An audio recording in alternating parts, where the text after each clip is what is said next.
Fundada el 16 de junio de 1959, la agencia informativa latinoamericana Prensa Latina es el primer medio de comunicación internacional de la región.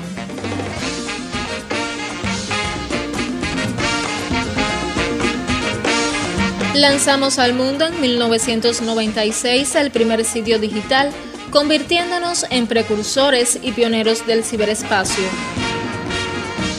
Acompañamos los principales hechos noticiosos de América Latina y el mundo desde una mirada auténtica y transgresora.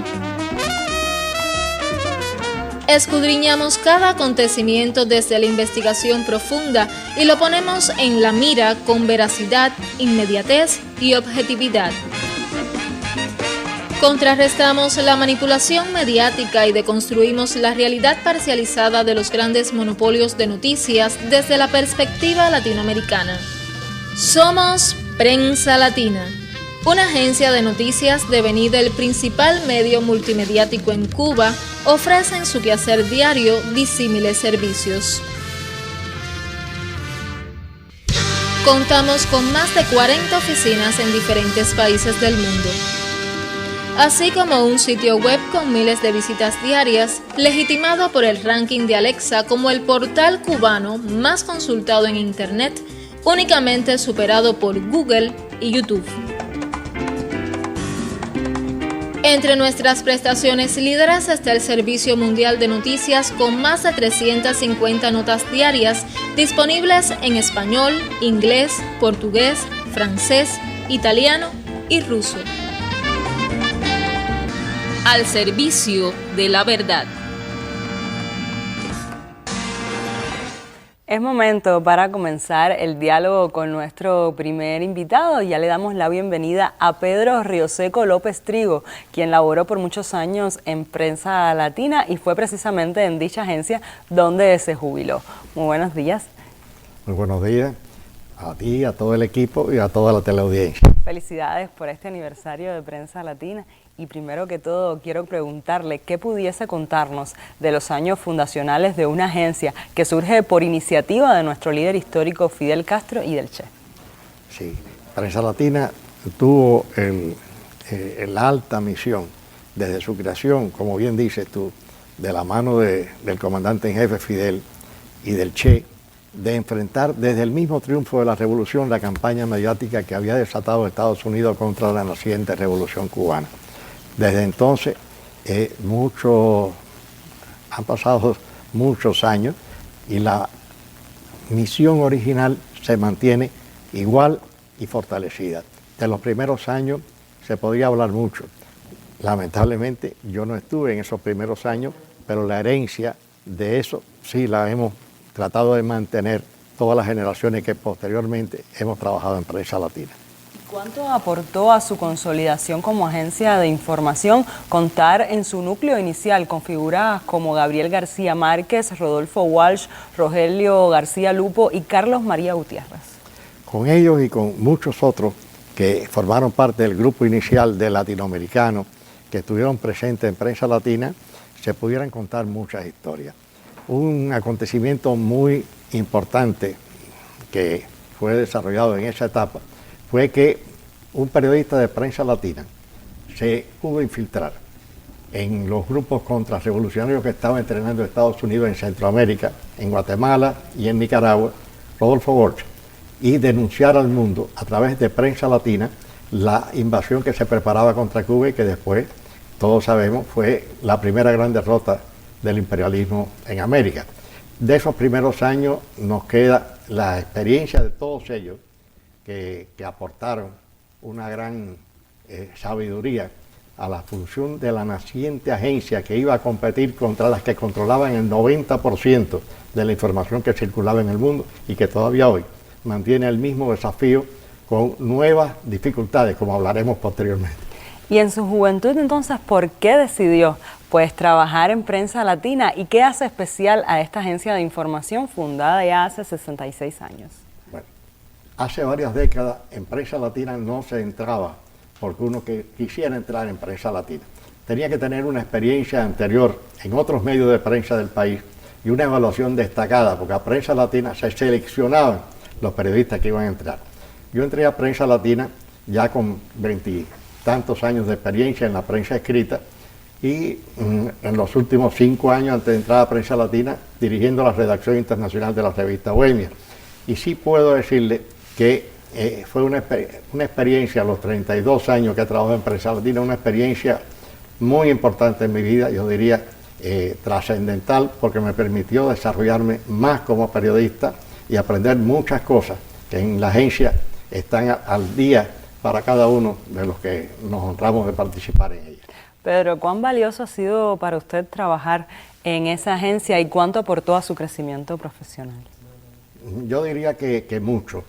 Me enorgullece haber trabajado tantos años, 32 años en Prensa Latina, y me permitió incursionar en muchos campos que de otra manera no hubiera sido posible. Incursioné en el campo de la multimedia, incursioné en el campo de la elaboración de productos digitales, en el desarrollo de Internet y asumí la dirección de 5 corresponsalías en diferentes partes del mundo, además de otras misiones y otros cargos en la agencia. Yo creo que sí, que fue una experiencia que realmente jugó un papel muy importante en mi vida y de la cual me siento muy orgulloso. Y estoy, como ves aquí, en plena disposición de hablar de eso y de seguir ayudando en todo lo que pueda mientras viva. Me imagino que luego de 32 años trabajando en la agencia, pues tenga muchas anécdotas que pudiese contarnos de algún apuro que haya tenido en algún momento y cómo salió de ese sofoco. Hay 2 anécdotas de muchas que pudiera contar, pero hay 2 que me gustaría recordar. Primero, en una de mis primeras misiones como corresponsal jefe en Nicaragua, me di cuenta de la cantidad de preguntas que se hacían en los años 80 sobre Cuba por amigos y por el pueblo, y que no había una respuesta clara. Ahí surgió la idea de elaborar la primera enciclopedia de Cuba en formato multimedia, El Todo de Cuba, que al regresar de esa primera misión la llevamos a la práctica, elaboramos el guión y trabajaron más de 50 personas de Prensa Latina y de otros órganos elaborando artículos para la enciclopedia que hicimos en coproducción con Sigmatel en la parte de producción y diseño. Esa fue una experiencia muy linda que tuvo una gran repercusión nacional e internacional y todavía hoy es la única enciclopedia en multimedia que existe en Cuba. La segunda experiencia muy importante en mi vida fue en el 7º Congreso de la OPEC, donde me tocó exponer al Congreso el trabajo de Prensa Latina en Internet. Cuando Internet en el año 90, en los años 90 y el Congreso fue en el 2000, recién empezaba a conocerse en Cuba y ya nosotros en Prensa Latina teníamos algún avance. Cuando delante del comandante en jefe Fidel expusimos lo de Internet, Fidel me interrumpió muchas veces. Al final se paró de su asiento, vino al podio, se puso a lo mío y empezó a hacerme un interrogatorio con preguntas sobre Internet y demoró 2 horas ese interrogatorio. Me traté de apartar en algún momento, me alaba de nuevo y me seguía. Esa fue una experiencia muy interesante porque a partir de ese intercambio, que para mí fue, como te digo, una de las anécdotas más importantes de mi vida, Fidel decidió que los periodistas tenían derecho a tener Internet y que se les facilitara la conexión de Internet a los periodistas. Precisamente con toda esta experiencia me imagino que pues usted pueda acercarse a las nuevas generaciones para compartirle esa experiencia. ¿Cómo motivar entonces a las nuevas generaciones de periodistas y comunicadores para que apuesten por vincularse a una agencia de tanta historia? Tiene toda la razón. Realmente Prensa Latina no solamente ha tenido esa experiencia de desarrollo profesional, sino también de participación en todos los conflictos que los movimientos sociales en el mundo han hecho. Y en el apoyo a los movimientos populares, algo que no existía antes de la creación de Prensa Latina y algo que es muy importante para la supervivencia misma de los movimientos populares, no solo en América Latina, sino en el mundo. Esa experiencia que incluye el riesgo, muchas veces, de asumir funciones de corresponsal de guerra, como se hizo en Playa Girón por nuestros fundadores, se ha tenido que hacer muchas veces en Prensa Latina. Cada vez que hay un conflicto internacional, cada vez que un movimiento popular se lanza a las calles, ahí tiene que estar Prensa Latina. Y los que entren a Prensa Latina tienen que entrar convencidos de que no es un premio para disfrutar tranquilamente, sino que es una trinchera de combate. Los que estén dispuestos a hacerlo serán muy bien recibidos en Prensa Latina y tendrán un gran futuro como corresponsales, pero con valentía, con serenidad y con la voluntad de aportar siempre en servicio de la verdad su labor profesional.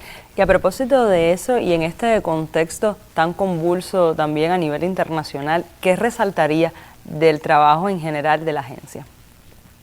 Yo creo que Prensa Latina en estos 60 y tantos años ha tenido un papel muy importante que desempeñar. La misión por la cual se creó, ante el reclamo de más de 400 periodistas de todo el mundo y con el apoyo de Fidel y el Che, como ya hemos hablado, se mantiene totalmente hoy. El desafío de entonces es el mismo desafío que tenemos hoy multiplicado, porque los riesgos que enfrenta el mundo hoy no son reflejados de manera cierta, de manera confiable, por ninguna agencia de las agencias occidentales. Prensa Latina tiene que sacar la verdad a la luz, no solamente para el pueblo cubano, sino para el mundo, y ese desafío cada día es más importante. Hoy Prensa Latina reitera esa necesidad al mundo de su fortalecimiento. Yo le agradezco, Pedro, por estar con nosotros esta mañana. Estábamos hablando con Pedro Rioseco López Trigo, quien es jubilado de Prensa Latina y con quien conversamos a esta hora. Muchas felicidades reiteradas por el aniversario de la agencia. Y en unos minutos pues volveremos con otros invitados que no pertenecen a la generación de Rioseco, pero al igual aman el periodismo y apuestan por ejercerlo en Prensa Latina.